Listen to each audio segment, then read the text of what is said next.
ಸರ್ಕಾರಕ್ಕೆ ಭಾವನೆಗೆ ಧಕ್ಕೆ ತರುತ್ತಿರುವ ಕಾಂಗ್ರೆಸ್ ಸರ್ಕಾರಕ್ಕೆ ಕನ್ನಡ ವಿರೋಧಿ ಭುವನೇಶ್ವರಿ ವಿರೋಧಿ ಎನ್ನುವ ದಸರಾ ಉದ್ಘಾಟನೆಗೆ ಆಯ್ಕೆ ಮಾಡಿರುವ ರಾಜ್ಯ ಸರ್ಕಾರಕ್ಕೆ ಧರ್ಮಿಯನ್ನು ನಾಡ ಹಬ್ಬಗೆ ಉದ್ಘಾಟನೆಗೆ ಆಯ್ಕೆ ಮಾಡಿರುವ ರಾಜ್ಯ ಸರ್ಕಾರಕ್ಕೆ ಮುಖ್ಯಮಂತ್ರಿಗಳಿಗೆ ವಿರೋಧಿ ರಾಜ್ಯ ಸರ್ಕಾರಕ್ಕೆ ಧಾರ್ಮಿಕ ಹಬ್ಬಕ್ಕೆ ಅನ್ಯ ಧರ್ಮೀಯರನ್ನು ಆಯ್ಕೆ ಮಾಡಿರುವ ರಾಜ್ಯ ಸರ್ಕಾರಕ್ಕೆ ಮುಸ್ಲಿಮರನ್ನು ಓಲೈಕೆ ಮಾಡಲು ರಾಜ್ಯ ಸರ್ಕಾರಕ್ಕೆ ಬೇಕೇ ಬೇಕು ಬೇಕೇ ಬೇಕು ಕೈ ಬಿಡಿ ಕೈ ಬಿಡಿ ಕೈ ಬಿಡಿ ಕೈ ಬಿಡಿ ಕೈ ಬಿಡಿ ಕೈ ಬಿಡಿ ಹಿಂದೂ ವಿರೋಧಿ ಕಾಂಗ್ರೆಸ್ ಸರ್ಕಾರಕ್ಕೆ ಹಿಂದೂಗಳ ಭಾವನೆ ಮೇಲೆ ಧಕ್ಕೆ ತಿರುತ್ತಿರುವ ಕಾಂಗ್ರೆಸ್ ಸರ್ಕಾರಕ್ಕೆ ಧಾರ್ಮಿಕ ಹಬ್ಬಕ್ಕೆ ಅನ್ನ ದೇವರನ್ನು ಆಯ್ಕೆ ಮಾಡಿರುವ ರಾಜ್ಯ ಸರ್ಕಾರಕ್ಕೆ ಭುವನೇಶ್ವರಿ ವಿರೋಧಿ ಕನ್ನಡ ವಿರೋಧಿ ಆಯ್ಕೆಯನ್ನು ಮಾಡಿರುವ ರಾಜ್ಯ ಸರ್ಕಾರಕ್ಕೆ ಭುವನೇಶ್ವರಿ ವಿರೋಧಿ ಅರಿಶಿನ ಕುಂಕುಮದ ವಿರೋಧಿ ಬಾನು ಮುಷ್ಕರನ್ನು ಆಯ್ಕೆ ಮಾಡಿರುವ ರಾಜ್ಯ ಸರ್ಕಾರಕ್ಕೆ ಕೈ ಬಿಡಿ ಕೈ ಬಿಡಿ ಕೈ ಬಿಡಿ ಕೈ ಬಿಡಿ ಕೈ ಬಿಡಿ ಕೈ ಬಿಡಿ ರಾಜ್ಯ ಸರ್ಕಾರಕ್ಕೆ ವಿರೋಧಿ ರಾಜ್ಯ ಸರ್ಕಾರಕ್ಕೆ ವಿರೋಧಿ ರಾಜ್ಯ ಸರ್ಕಾರಕ್ಕೆ ಭಾವನೆ ಮೇಲೆ ಆಟ ಆಡುತ್ತಿರುವ ರಾಜ್ಯ ಸರ್ಕಾರಕ್ಕೆ ಚಾಮುಂಡಿ ಬೆಟ್ಟ ಹಿಂದೂಗಳ ಆಸ್ತಿಯಲ್ಲ ಎಂದು ಹೇಳುತ್ತಿರುವ ಡಿ.ಕೆ. ಶಿವಕುಮಾರ್ಗೆ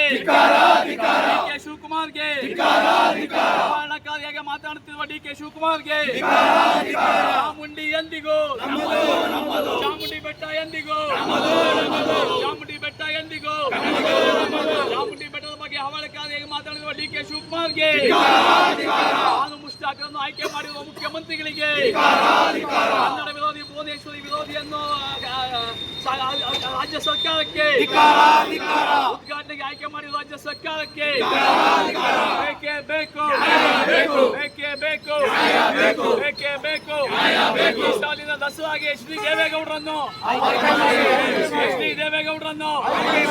ಕನ್ನಡ ಹೋರಾಟಗಾರ ವಾಟಾಳ್ ನಾಗರಾಜರನ್ನು ನಟ ಅನಂತ್ ನಾಗರನ್ನು ಸಾಲುಮರದ ತಿಮ್ಮಕ್ಕನನ್ನು ಮೂರ್ತಿರವರನ್ನು ದೀಪಾ ಬಸ್ತಿರನ್ನು ಉಷಾ ಪ್ರಶಸ್ತಿಗೆ ಕಾರಣಕರ್ತರಾದ ಅನುವಾದಕ್ಕೆ ದೀಪಾ ಬಸ್ತಿರನ್ನು ವಾಟಾಳ್ ನಾಗರಾಜರನ್ನು ಶ್ರೀ ದೇವೇಗೌಡರನ್ನು ಸಾಲುಮರದ ತಿಮ್ಮಕ್ಕನನ್ನು ಇನ್ಫೋಸಿಸ್ ಸುಧಾತ ಮೂರ್ತಿಯನ್ನು ದೀಪಾ ಬಸ್ತಿಯನ್ನು ಉಷಾ ಪ್ರಶಸ್ತಿಗೆ ಕಾರಣವಾದ ದೀಪಾ ಬಸ್ತಿಯನ್ನು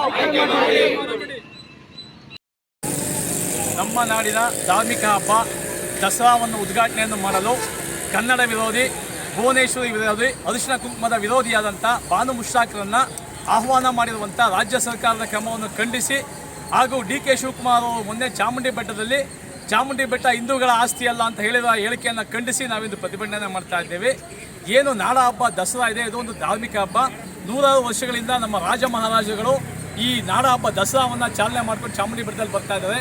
ಅಲ್ಲಿ ಉದ್ಘಾಟನೆ ಮಾಡಬೇಕು ಅಂತಂದರೆ ನಮ್ಮ ಹಿಂದೂ ಧರ್ಮದ ಪ್ರಕಾರ ಶ್ರದ್ಧಾ ಭಕ್ತಿಯಿಂದ ಸಂಸ್ಕೃತಿ ಧಾರ್ಮಿಕತೆಯಿಂದ ಪೂಜೆಯನ್ನು ಮಾಡಬೇಕು, ನಾಡದೇವಿಗೆ ಪೂಜೆಯನ್ನು ಸಲ್ಲಿಸಬೇಕು. 2023ರಲ್ಲಿ ಬಾನು ಮುಷ್ತಾಕರವರು ಜನಸಾಹಿತ್ಯ ಕನ್ನಡ ಸಮ್ಮೇಳನದಲ್ಲಿ ಮಾತಾಡುವಾಗ ಕನ್ನಡವನ್ನು ನೀವು ಭುವನೇಶ್ವರಿಯಾಗಿ ಅಲಂಕರಿಸಿ ಕನ್ನಡ ಬಾವುಟವನ್ನು ಹಳದಿ ಕುಂಕುಮ ಲೇಪಿತ ಮಾಡಿದ್ರ ನಾನು ಹೇಗೆ ಒಪ್ಕೊಳ್ಳಿ, ನಮ್ಮ ಧರ್ಮೀಯರು ಹೇಗೆ ಒಪ್ಕೊಳ್ಳಿ ಅಂತ ಹೇಳಿದರೆ ಇದು ನಿಜಕ್ಕೂ ಖಂಡನೀಯ. ನೀವೊಬ್ಬರು ಕನ್ನಡಿಗರಾಗಿ ನೀವು ಕನ್ನಡವನ್ನು ಭುವನೇಶ್ವರಿಯನ್ನೇ ಒಪ್ಪದವರು ನಾಡ ದೇವತೆ ಚಾಮುಂಡೇಶ್ವರಿ ಪೂಜೆಗೆ ಬಂದು ಪೂಜೆಯನ್ನು ಒಪ್ಕೊತೀರಾ, ನೀವು ತೀರ್ಥ ಪ್ರಸಾದ ತಗೋತೀರಾ. ಈ ಕೂಡಲೇ ರಾಜ್ಯ ಸರ್ಕಾರ ಮಾನ್ಯ ಮುಖ್ಯಮಂತ್ರಿಗಳು ಇವರ ಹೆಸರನ್ನು ಕೈಬಿಟ್ಟು ನಮ್ಮ ರಾಜ್ಯದಲ್ಲಿ ಹಲವಾರು ಘಟಾನುಘಟಿ ಮಹಾನ್ ಸಾಧಕರುಗಳಿದ್ದಾರೆ. ಎಲ್ಲಕ್ಕಿಂತ ಹಿರಿಯರಾಗಿ ನಮ್ಮ ಕರ್ನಾಟಕದಿಂದ ಏಕೈಕ ಪ್ರಧಾನಿಯಾಗಿದ್ದಂಥ ಮಣ್ಣಿನ ಮಗ ದೇವೇಗೌಡರನ್ನು ಅಥವಾ ಕಳೆದ 7 ದಶಕಗಳಿಂದ ಕನ್ನಡ ನಾಡು ನುಡಿಗಾಗಿ ಹೋರಾಟವನ್ನು ಮಾಡ್ತಿರ್ತಕ್ಕಂಥ ಕನ್ನಡ ಚಳುವಳಿಗಾರ ಅಗ್ರಮಾನ್ಯ ನಾಯಕರಾದಂಥ ವಾಟಾಳ್ ನಾಗರಾಜರನ್ನು ಅಥವಾ ಸಾಲುಮರದ ತಿಮ್ಮಕ್ಕನನ್ನು ಹಲವಾರು ವರ್ಷಗಳಿಂದ ಗಿಡ ಮರಗಳನ್ನು ಪೋಷಿಸುತ್ತ ಸಾಲುಮರದ ತಿಮ್ಮಕ್ಕನನ್ನು ಇತ್ತೀಚೆಗೆ ಪದ್ಮಭೂಷಣ ಪ್ರಶಸ್ತಿ ಬಂದಂಥ ಅನಂತ್ ನಾಗರನ್ನು ಅಥವಾ ಎಲ್ಲಕ್ಕಿಂತ ಮಿಗಿಲಾಗಿ ಏನು ಬೂಕರ್ ಪ್ರಶಸ್ತಿ ಬಂದಿದೆ ಅದಕ್ಕೆ ಮುಖ್ಯ ಕಾರಣಕರ್ತರಾದಂಥ ಅನುವಾದಕರು. ಯಾಕಂದರೆ ನಾವು ಕೇಳಪಟ್ಟ ಹಾಗೆ ಅನುವಾದ ಯಾರು ಮಾಡಿದ್ದಾರೆ ಅವ್ರಿಗೆ ಕ್ರೆಡಿಟ್ ಸಲ್ಲಬೇಕು ಅಂತ ಹೇಳ್ತಾರೆ. ಅಂಥ ಅನುವಾದವನ್ನು ಮಾಡಿ ಬೂಕರ್ ಪ್ರಶಸ್ತಿಯನ್ನು ತಂದುಕೊಟ್ಟಂಥ ದೀಪಾ ಬಸ್ತಿಯವರನ್ನೇ ನೀವು ಸೂಕ್ತವಾಗಿ ಇದಕ್ಕೆ ಆಯ್ಕೆ ಮಾಡಿದ್ರೆ ನಮ್ಮ ಹಿಂದೂಗಳ ಕನ್ನಡಿಗರ ವಿರೋಧ ಇಲ್ಲ ಅಂತ ನಿಮ್ಗೆ ಎಚ್ಚರಿಕೆಯನ್ನು ಕೊಡ್ತಾ ಇದ್ದೇವೆ. ಈಗಾಗಲೇ ಬಾನು ಮುಷ್ತಾಕರನ್ನು ನೀವು ಮುಂದಿನ ಡಿಸೆಂಬರ್ನಲ್ಲಿ ನಡೆಯಲಿರುವ ಅಖಿಲ ಭಾರತ ಕನ್ನಡ ಸಾಹಿತ್ಯ ಸಮ್ಮೇಳನಕ್ಕೆ ಅವ್ರನ್ನ ಅಧ್ಯಕ್ಷರಾಗಿ ಘೋಷಣೆ ಮಾಡಿದ್ದೀರಾ. ಅದರಿಂದ ಈ ನಾಡ ಹಬ್ಬ ದಸರಾದಿಂದ ಕೈ ಇಡಬೇಕು. ನೀವು ಒಂದೇ ಧರ್ಮದವ್ರಿಗೆ ಯಾವುದೇ ಕಾರಣಕ್ಕೂ ಕೊಟ್ಟು ನಮ್ಮ ಹಿಂದೂ ಭಾವನೆಗಳಿಗೆ ಧಕ್ಕೆ ತರಬೇಡಿ ಅಂತ ನಿಮಗೆ ಎಚ್ಚರಿಕೆಯನ್ನು ಕೊಡ್ತಾ ಇದ್ದೇವೆ. ಇಲ್ಲವಾದ ಪಕ್ಷದಲ್ಲಿ ಅಂದಿನ ದಸರಾ ಉದ್ಘಾಟನೆ ದಿನ ನಾವು ಕನ್ನಡ ಪರ ಹೋರಾಟಗಾರರೆಲ್ಲ ಸೇರಿ ಕನ್ನಡಿಗರೆಲ್ಲ ಸೇರಿ ನಿಮ್ಮ ಸರ್ಕಾರಕ್ಕೆ ಕಪ್ಪು ಬಾವುಟವನ್ನು ಅವತ್ತು ಪ್ರದರ್ಶನ ಮಾಡಬೇಕು ಅಂತ ಎಚ್ಚರಿಕೆ ಕೊಡ್ತಾ ಇದ್ದೇವೆ. ಹಾಗೆ ಡಿ.ಕೆ. ಶಿವಕುಮಾರ್ ಅವರು ಮೊನ್ನೆ ಚಾಮುಂಡಿ ಬೆಟ್ಟದ ಬಗ್ಗೆ ಚಾಮುಂಡಿ ಬೆಟ್ಟ ಹಿಂದೂಗಳ ಆಸ್ತಿ ಅಲ್ಲ ಅಂತ ಹೇಳಿದ್ದಾರೆ. ಆ ಹೇಳಿಕೆಯನ್ನು ಖಂಡಿಸ್ತಾ ಇದ್ದೀವಿ. ಮತ್ತು ಇನ್ಯಾವ ಆಸ್ತಿ ಅದು ನಿಮ್ಮ ಪ್ರಜೆಗಳ ಆಸ್ತಿನ? ನಿಮಗೆ ಧೈರ್ಯ ಇದ್ದರೆ ತಾಕತ್ತಿದ್ದರೆ ಏನು ಮಸೀದಿಗಳಿವೆ ಅದು ಮಸೀದಿಗಳು ಮುಸ್ಲಿಮರ ಆಸ್ತಿ ಅಲ್ಲ ಅಂತ ಹೇಳಿ, ಚರ್ಚ್ಗಳು ಕ್ರಿಶ್ಚಿಯನ್ ಆಸ್ತಿ ಅಲ್ಲ ಅಂತ ಹೇಳೋಕ್ಕಾಗುತ್ತಾ ನಿಮಗೆ?